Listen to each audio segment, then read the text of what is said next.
S'il y a quelques troubles en Arabie, pourquoi ne pas m'avoir averti? Ce sont des rebelles à notre religion. À un moment ou à un autre, toute religion s'est trouvée en rébellion. Les corps des esclaves sont universels et seront à votre disposition. Mais comme Jésus-Christ est notre berger, les âmes des hommes sont ses brebis. Ce sont des Arabes qui ont osé trahir la religion de leurs ancêtres. Ils suivent une espèce de fou qu'ils appellent un prophète. Mais je n'ai pas le droit d'enchaîner des êtres sans les avoir entendus.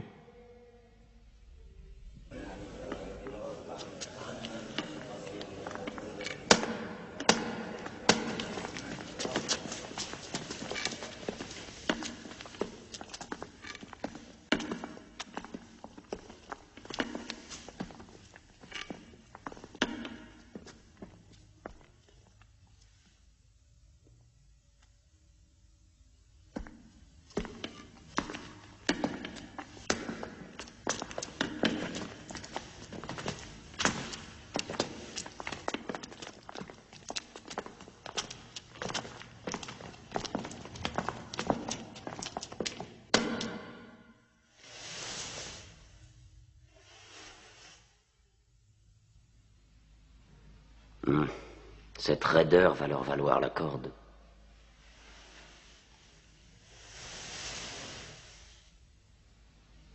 Vous ne vous prosternez pas devant votre prophète? Mahomet est un homme. On ne s'incline que devant Dieu. Où sont les miracles de Mahomet, Jafar? Si c'est bien un prophète, il doit pouvoir embraser le ciel de toutes sortes de miracles. C'est juste en vérité. Dieu a donné à ses prophètes le signe des miracles pour que nous les reconnaissions.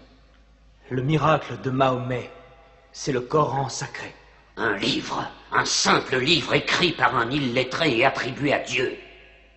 Je crois que l'empereur en a assez entendu. Je songeais à la Pentecôte, quand Dieu a envoyé des langues de feu flamboyer au-dessus des apôtres, afin qu'ils puissent parler toutes les langues du monde qu'ils ignoraient auparavant. Mais ce genre de miracle ne se produit plus à notre époque. Merci, c'est suffisant. Vous avez été pitoyable.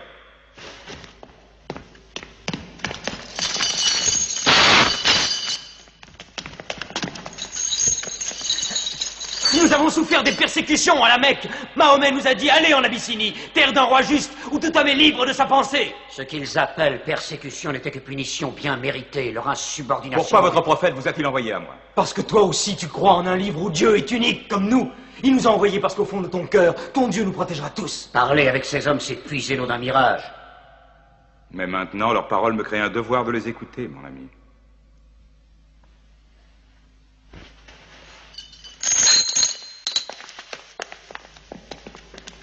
Continue.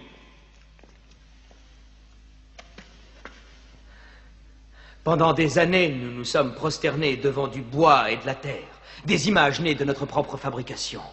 Nous avons vécu dans l'ignorance de Dieu. Nous obéissions à des lois terrestres et non à des lois divines. Le riche ignore le pauvre.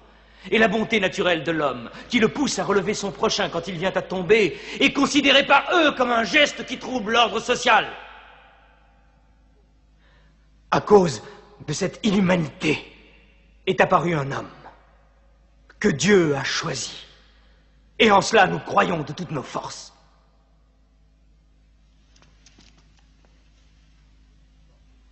Tu t'emportes. Je te prie de reprendre tes esprits.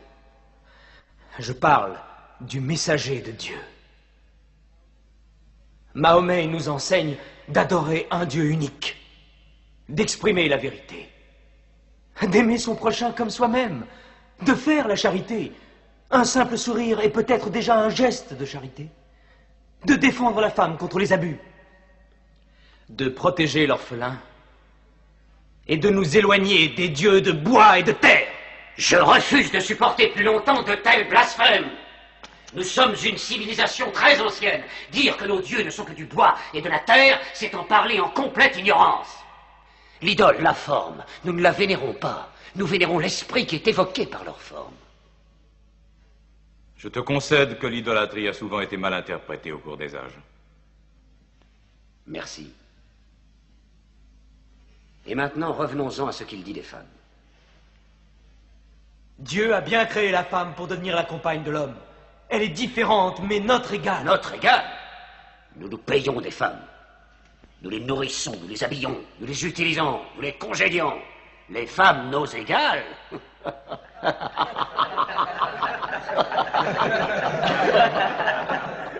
Quand Dieu a créé l'homme, il a conçu un mâle et une femelle. Amra, je te demande de respecter en toute femme le ventre qui t'a porté.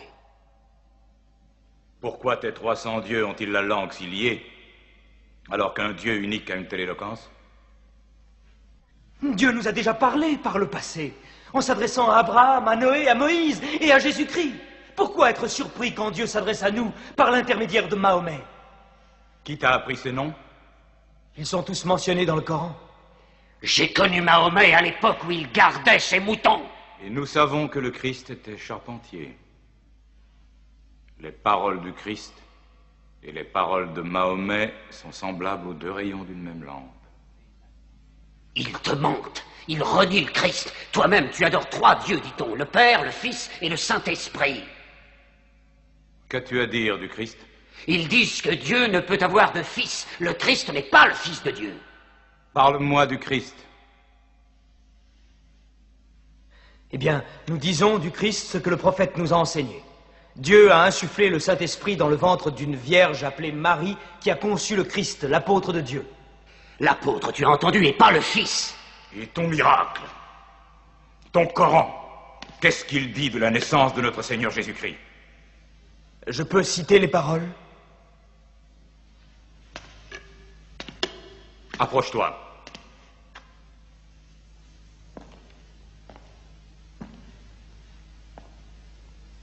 Au nom de Dieu clément et miséricordieux. Raconte dans le livre l'histoire de Marie, quand elle s'est isolée de sa famille en un lieu situé à l'Orient. Comme nous lui envoyons notre ange Gabriel qui lui dit « Je suis le messager de ton Seigneur.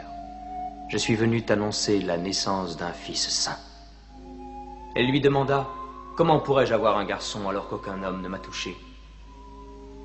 Et Gabriel lui répondit « Car ton Seigneur a dit, il en sera ainsi. Nous ferons de ce garçon un signe pour les hommes et une grâce émanant de nous. » L'affaire est décidée.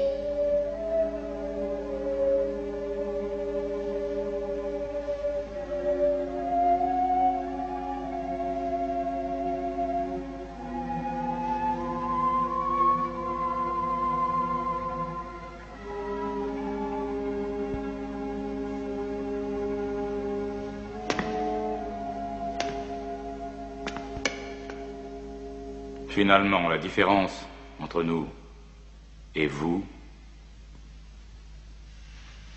n'est pas plus large que cette ligne.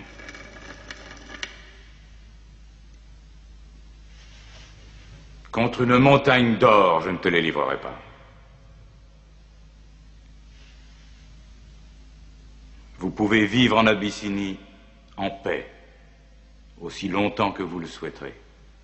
Et puisse Dieu vous bénir tous pendant votre retour.